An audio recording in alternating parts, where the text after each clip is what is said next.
Welcome to GOODER Stories, where strategy meets heart.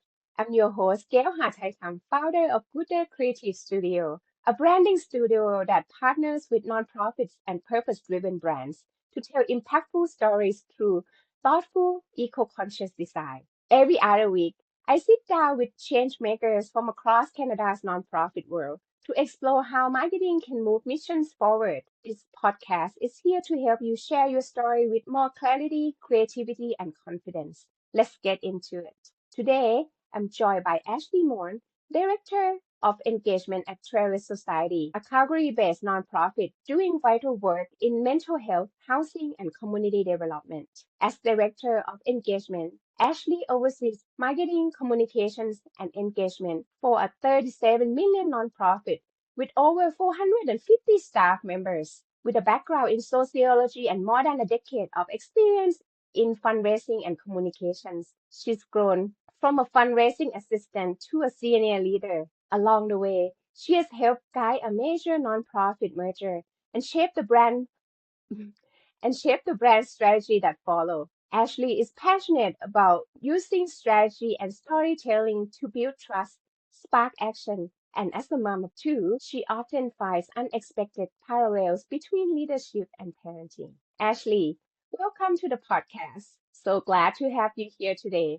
Please tell us a little bit more about your organization and who it serves. Yeah, for sure. Well, thank you so much, Gail, for having me. I'm really honored to be here and get a new podcast, and congratulations on launching this. It's such a huge endeavor. But yes, so I work at Trellis Society, and we are an organization that helps people grow.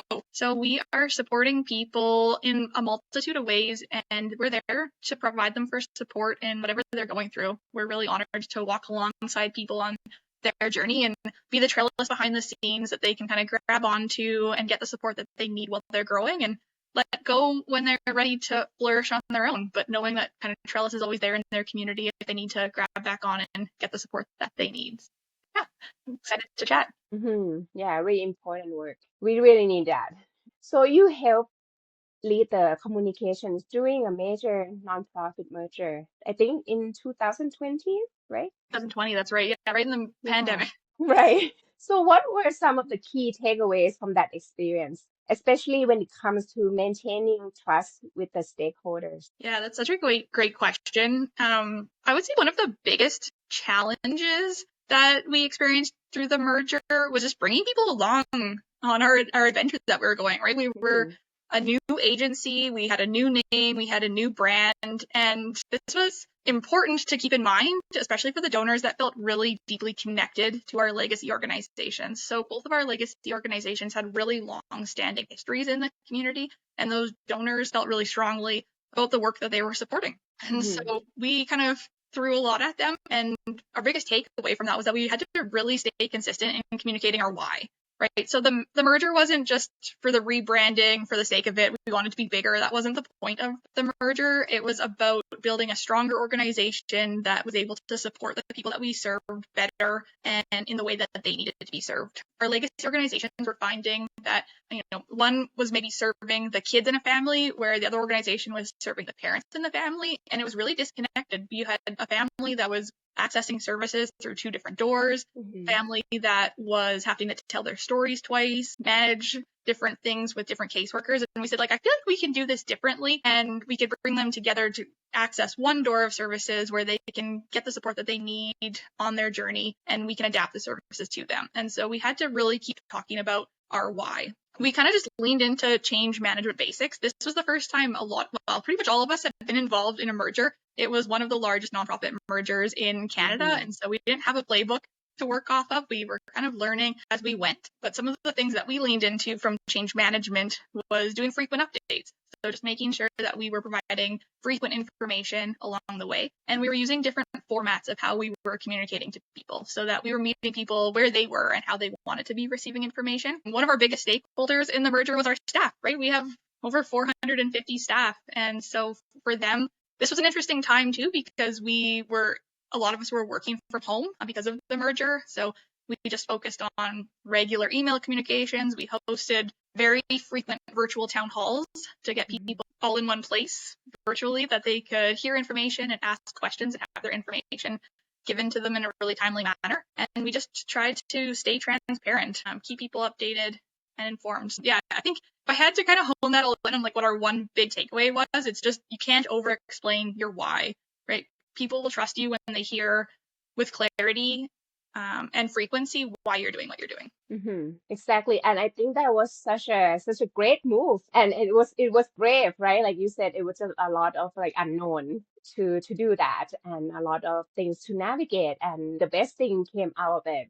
Look at you guys now, so strong and Yeah. be able like having more capacity to help everyone. Yeah, totally. Yeah, it was brave and it could have went either way, but I think we're seeing the success now we've grown. I think it's been like an 8% growth year over a year since our merger in kind of our size and our budget. And we have increased the amount of people that we serve, but we actually, our goal isn't to just serve more people every year. Our goal is to serve the people in the programs more intentionally. So, yeah, I think we've been able to hit on a lot of those goals. Yeah, exactly. So like storytelling has become like such a buzzword in comms recently. For you, what does powerful storytelling actually look like in practice? Yeah, that's such a great question. Storytelling for us, I'm going to take it from the lens of like how we approach storytelling. And storytelling is really about being respectful to the people whose story we're telling. And we're really intentional about making the story about the people in our programs,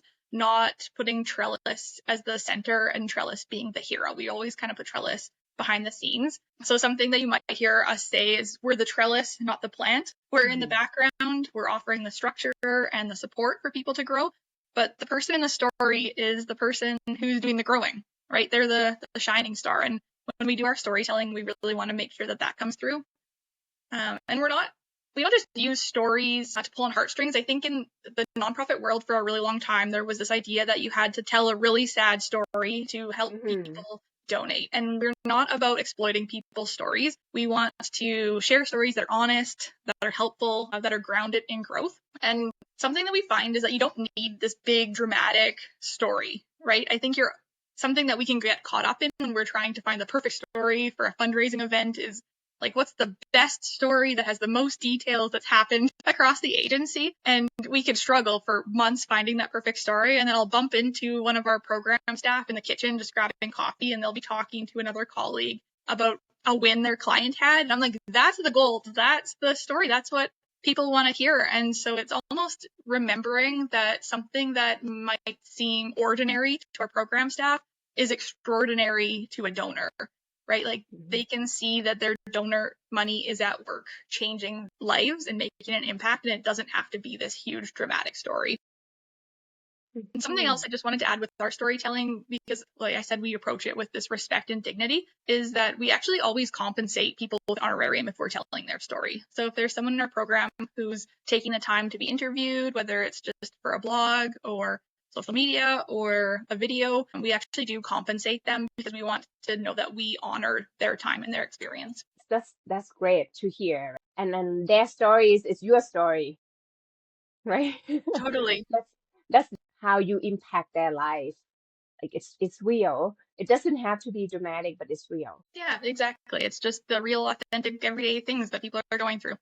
Exactly. So Trellis works across a broad range of programs, from mental health to housing and youth engagement. How do you create a unified brand voice across such diverse services? Yeah, great question again. And honestly, having one unified voice has been a bit of a 5-year experiment so far, and we're still learning, we're still figuring it out. I feel like you're always looking for that perfect elevator pitch. You know, you're out and about and you meet someone and they say, oh, you work at Trellis, what do you do? And some of us still struggle to articulate that well. Because with 40 plus programs, we can't say everything all at once to get across what we're trying to say. So where we have been able to stay consistent is in our tone and our voice. We always make sure that we're friendly, that we're welcoming and approachable, and we make sure that comes through in everything we do, from a social post to a blog post to our publications that we put out. We really want Trellis's messaging to feel like that friend that you can turn to when you're struggling, even if you're not sure exactly what you need. And so we try to make sure that tone comes through in what we're writing and what we're putting out into the virtual world or into our publications. I would say something in our voice that rings true is we always use garden and growth metaphors to tie things together. And so that's really consistent and helps us tie back to our name, Trellis. So we just want people to always feel like we're there to support the growth of others. And another thing that we've done over time to help us simplify our messaging that we're putting out is simplifying our work into 5 branches or 5 service areas. And I find that we can't get super granular to talk about the nitty-gritty all of the time, but we can kind of break it into these 5 areas to help people get a bit of an understanding of the full scope of what we do without getting too lost in the details. So I'm wondering, with over 400 staff members, do you guys have like touch points like with each other, like every so often, just to make sure that everyone is spreading the similar tone of messaging and stuff like that? Yeah, we do. So what I find has been helpful with having 450 staff is that we're not necessarily always creating a messaging, from the top and pushing it down and help getting people to share that messaging. Obviously, we do provide resources to help people align their messaging, but we work with our staff to create that story, to create that messaging. And so we have a quarterly town halls that we get together in person and kind of work on that. We work on our messaging and communication at the manager level and then also the senior manager level or senior leadership level. And through those different touch points, we're helping provide the tools that people need to bring to their teams to communicate that. Something we've recently launched as well is we have a brand ambassador program at Trellis. And so we have representation from all of our program areas across the agency, and we bring them together. And they're getting a little bit more specialized, if you will, information on branding, how to apply our brand in their own posters and communication they're doing with their clients, and how to talk about the work we're doing. And then they're able to kind of become experts in messaging and branding and take that back to their own program teams and share that knowledge with their peers. So they more like the point of contact too, right? Yeah, exactly. That's a great idea. You guys are so big. Really spread out too, right? Like we actually work out of about 40 different locations in the city. Oh. And we're also in Strathmore. And then we have teams that don't really even have a physical space that they work out of. They're in community, they're in people's homes and things like that. So it is an interesting challenge to get information to people who aren't sitting at computers. They're not on their email all the time. How do we get that information out to them? So we have to try all kinds of different things to help them hear what we need them to hear. That's awesome. And so far it's working great. It's been, again, it's kind of one of those like test your assumptions and adapt as you go. So we try different communication methods, and if it doesn't work, we try something new. And if we find it's resonating with people, then we stick to it. Yeah, exactly. Yeah. Nonprofits often work with limited resources. How do you prioritize or what to focus on in your marketing strategy? Yeah, so I would say when we have limited resources, we need to make sure we're using all of our resources as well as we can. And so it's really making sure that we're getting the right message at the right time to the right audience. And so being aware of who your audience is and then customizing the message to them. I would say with limited resources as well, we're always kind of working with our partners to see what we can do with some in-kind opportunities, right? So if we're going to be doing some external marketing, if we're doing like some billboards or digital campaign advertising, it's having those conversations of, we're working with a tight budget. If we spend this much, could you kind of bring us along the extra way and see if you could match that in kind or something like that? So looking for ways to maximize your dollars by working with your partners is something that we do as well. When we're working with the limited resources, for us, it's important to look at what do we have capacity to do on our team. So we actually have a communications team of 5 people, and we're able to do a lot in-house, but sometimes we might need to do something outside of our regular scope. And when we're doing our marketing strategy and annual planning, it's looking at, are there pieces that we need to hire an external consultant or an external firm to be able to do that? It's not, with our limited resources, we couldn't necessarily justify bringing on another team member for a certain strategy that we want to take on, but maybe we just need to bring somebody in to put together our report to community publication or annual branching out publication, some of those things that we can outsource and maximize our team's power. And I like when you mentioned partnership. I think that's a great way to get more resources and make each other stronger. So how do you go about like partnering? Like when do you decide that, oh, this is a good opportunity to partner with another organization and how to build that relationship? Yeah, great question. So Trellis is actually all about partnerships from the program side to the operational side. if I start on the program side, because I really do think it's kind of like true to our roots as Trellis, we know that we can do a lot of things really well, but we can't do everything really well. And we don't need to, because we have great partners and other organizations in the city that are doing the things that we can't do. And so it's being really intentional about finding the partners in the community that enhance the work that we do so that we can support people. And from those, I do feel like come natural opportunities of how we can also partner on some of our operational things. We recently did an event called Gratitude. It was an old event called Gradtown, and we partnered with Youth Central, and they used to do an event called the Cinderella Project, where they would bring in grad dresses for graduating high school students that needed a dress. Gradtown at Trellis brought in suits for youth that were looking for suits, and we were able to kind of maximize these two events, bring them together in one, lower our operational cost, but partner on our marketing efforts to put that out into the community in a different way, to bring in more suits and more dresses for these youth, to bring in different services like makeup and hair and all the things that they needed to feel really empowered on their graduation day. And one of the things we found is Youth Central had a really great volunteer base that we were maybe lacking at the time at Trellis, but Trellis had the resources to do some really great branding and marketing of the event. And so we worked together on what different assets we had, and we were able to host like a really spectacular event for the community. Yeah, I feel like, yeah, I can see that you guys are really good at that. I see a few campaigns that you have partnered with other nonprofit organizations, and that's awesome. Amazing. I'm glad that it's always nice to hear when people are like, oh, I've seen Trellis. I'm like, yes, strategies are working. Yes. And so I'm wondering how do you measure the impact of your communications at Trellis? Like what kind of signal that tell you that the message is landing, that is working? Yeah, for sure. I mean, we use all of the standard metrics for some of the data points that people would be familiar with. So we're looking at things like open rates with emails. We're looking with an engagement. If it's an email, we're looking at click-through rates. What content are they engaging with? On social media, we're looking at, shares, comments, likes, that type of thing. But we're also watching for some of those qualitative signals. So just like I was just saying, in conversation, if someone says, oh, I saw Trellis, saw someone wearing a pin, or, oh, I just saw that post that you guys had. And I feel like that lands for us. Like when you hear someone out in community talking about where they saw Trellis or how they heard about Trellis from somebody else, for us, that means that our messaging is landing out there. So I think those are some of the things that we look for. Yeah. So you already share about that other campaign. I'm wondering if you have other campaign or initiative that you really feel resonated with, or that really resonated with your audience. Can you tell us a little bit more? Yeah, for sure. I think I'd probably talk about Winter Breather. So Winter Breather is our annual campaign that we do in the fall. So every nonprofit in Calgary is doing some sort of fall campaign. It's a great time for giving throughout the city, and Winter Breather is our campaign that we choose to do. So just a little bit of backstory around Winter Breather. What it does is provides clients in our programs with the opportunity to take a breather from some of the expenses that they're experiencing during the winter. So we can help them with their utility expenses, their grocery expenses, and some of their laundry related expenses like laundry soap and things like that just do cost money.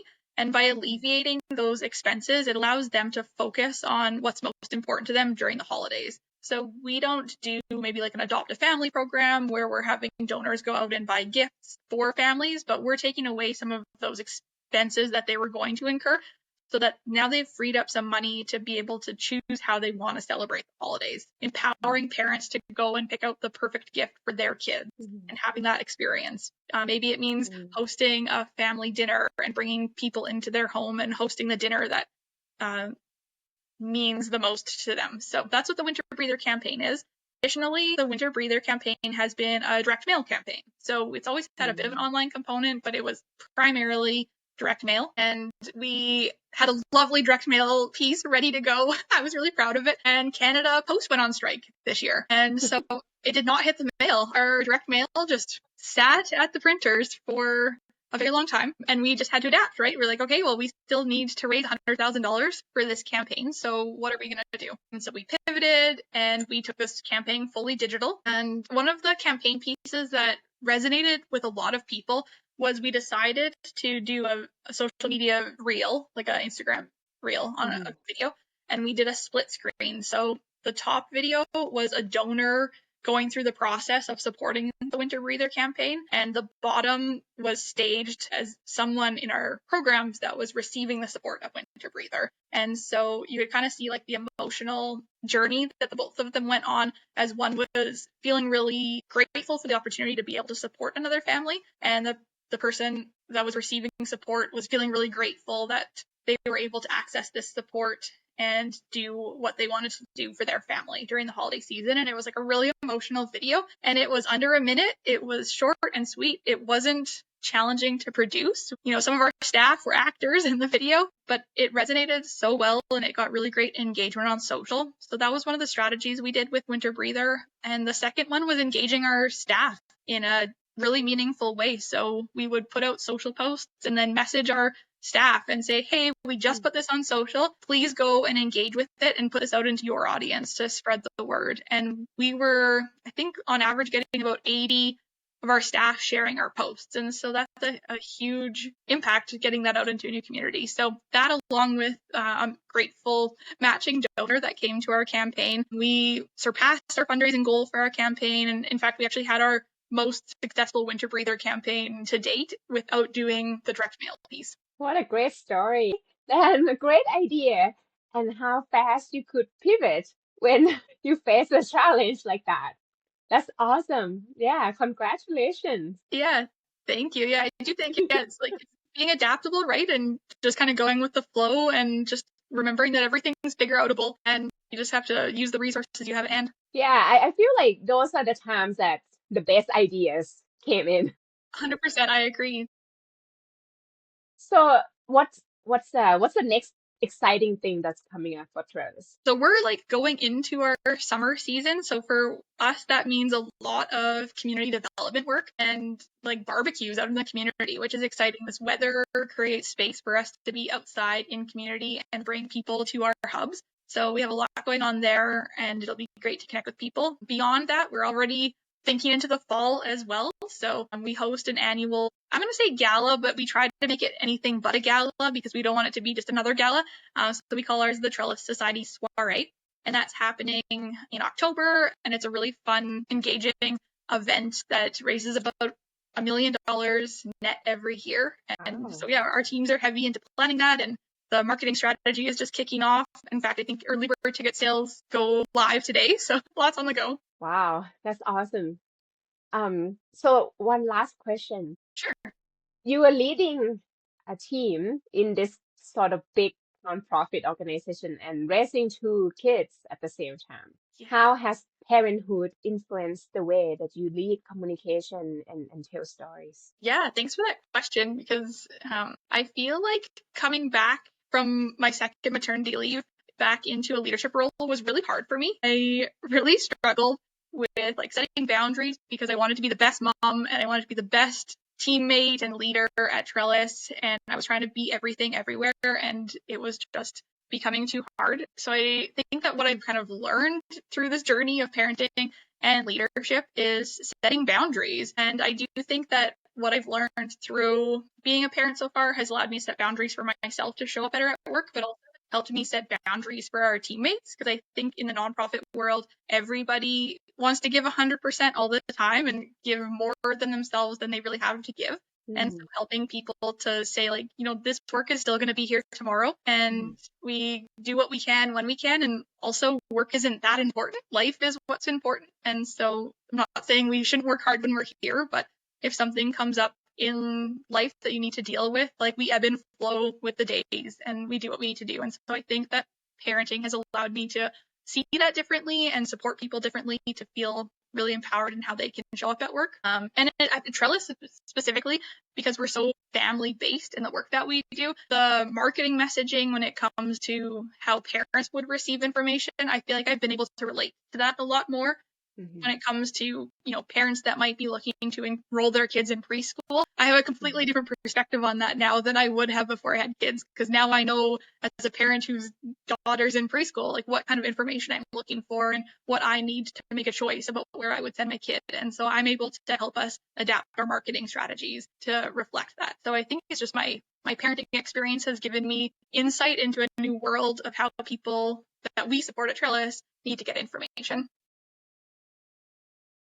Thank you so much, Ashlee. Thank you for sharing your insight today. It's clear that intentional communication really does shape how a nonprofit shows up. And like you being so authentic and honest and open and clear communication, it comes through, I think, with your work as well. And that builds trust. So if listeners want to learn more about Trellis Society and support the work that you guys are doing, where can they find you and how can they connect with you? Yeah, for sure. Yeah. If people want to learn more about Trellis, you can visit us online. We're at growwithtrellis.ca. And then we're also on social media on Instagram, Facebook, and LinkedIn. So just look for Trellis YYC and you will be able to find us. Thanks again for joining us. And to everyone listening, if you enjoyed this episode, please be sure to share with your fellow nonprofit marketer and stay tuned for more conversations that help purpose-driven organizations grow their impact through better design communication.